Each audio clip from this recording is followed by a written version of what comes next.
دوستو آپ اس بات کو ذرا سمجھنا اور سوچنا اس بات کو کہ اگر بوڑھے باپ کے سامنے جوان بیٹے کا جنازہ نکل جائے تو اس باپ پر کیا گزریں گی، کیا بیتیں گی۔ دوستو مولانا طارق جمیل صاحب جو ہمارے سب کے دلوں کی دھڑکن ہے، ان کے ساتھ یہی ہوا ہے۔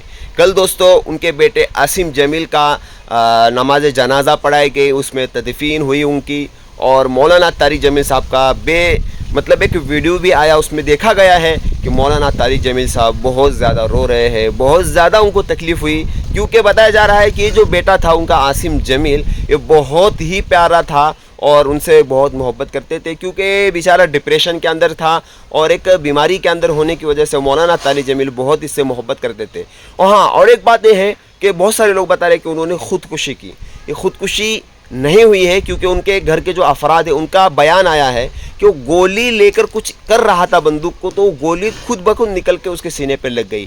اس طریقے سے کچھ معاملہ پیش آیا ہے، اس طریقے سے بتا رہے ہیں۔ اور سب سے انٹرسٹنگ بات یہ ہوئی ہے کہ عاصم جمیل کا جب ان کو نہلایا گیا اور کفن وغیرہ پہنا گیا تو چہرے پر بہت زیادہ نور تھا۔ ایک بوڑھے صاحب کا میں نے کل انٹرویو سنا، انہوں نے بتایا کہ انہوں نے اپنے ہاتھوں سے کہ اپنی زندگی میں نے ان کی عمر تقریباً 80-90 سال ہوں گی، تو انہوں نے کہا میں نے اپنی زندگی کے اندر بہت سارے لوگوں کو غسل دیا اور ان کو کفن وغیرہ پہنایا، لیکن عاصم جمیل کے چہرے پر جو نور تھا وہ میں نے پہلے کبھی نہیں دیکھا۔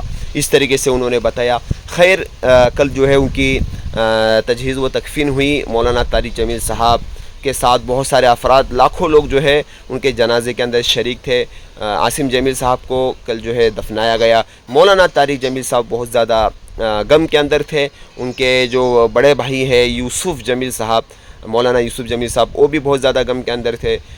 یقیناً دوستو میں نے بھی وہ ویڈیو دیکھا، بہت زیادہ دل دہل گیا، بہت زیادہ برا بھی لگا، کیونکہ دوستو بوڑھا باپ اس کے سامنے جوان بیٹا اگر دنیا سے جاتا ہے تو بہت افسوس ہوتا ہے۔ مولانا طارق جمیل صاحب کے ایک بھائی ہے، ان کا بھی ایک انٹرویو آیا تھا، انہوں نے بھی اس میں بتایا کہ یہ جو ہمارا بیٹا تھا عاصم جمیل وہ بہت اچھا تھا، کیونکہ وہ کہتے ہیں کہ مولانا طارق جمیل صاحب اور ہم اکثر سفر میں رہا کرتے تھے، یہ بیٹا ہمارے گھروں کو سنبھالتا تھا، گھر کی زینت تھا، اور ہمارے گھروں کو آباد کرنے والا یہی تھا، کیونکہ ہم لوگ زیادہ سفر میں رہتے تھے۔ اور مولانا طارق جمیل صاحب کے لائف کے بارے میں بھی آپ لوگ سبھی لوگ جانتے ہیں کہ مولانا کا زندگی کا زیادہ تر حصہ جو ہے وہ سفر ہی میں گزرا ہے، اللہ کے راستے میں، بیانات کے اندر اور طرح طرح کے تقریب کے اندر لوگوں کو بلاتے ہیں، بیانات کرواتے ہیں۔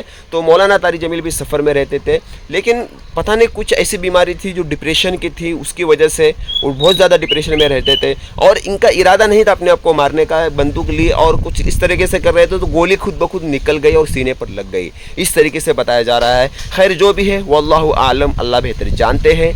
بس ہم ابھی یہی کر سکتے ہیں، ان کے لیے دعا کریں، جتنا ہو سکے قرآن شریف پڑھنا جانتے ہو تو قرآن شریف پڑھ کے ان کے نام سے بخشے، اور کم سے کم 3 کل جو ہے اس ویڈیو کو سن کر 3 کل ہو اللہ احد کا سورہ 3 مرتبہ پڑھ کر عاصم جمیل صاحب کے نام پر بخشے۔ اور دوستو اپنی موت کی تیاری کریں، موت کا کچھ بھروسہ نہیں، کس گلی میں ہماری زندگی کی شام ہو جائے اور ہم کو چلنا پڑے۔ خیر، عاصم جمیل صاحب کے لیے کمنٹ کے اندر ایک ضرور دعائے جملہ لکھے، اور مولانا طارق جمیل صاحب کو اللہ تعالیٰ صبر جمیل دے، اس کے لیے بھی ضرور کمنٹ کے اندر ایک دعائے جملہ لکھے۔ ملتے ہیں، بس یہی ویڈیو میں آپ لوگوں کو بتانا تھا کہ بہت مجھے بھی غم ہوا مولانا طارق جمیل صاحب کا ویڈیو دیکھ کر، میں بھی بہت زیادہ ایموشنل ہوا۔ اللہ تعالیٰ مولانا طارق جمیل صاحب کی عمر کو دراز کرے۔ ملتے ہیں نئی ویڈیو میں نئی اپڈیٹ کے ساتھ۔ السلام علیکم ورحمۃ اللہ۔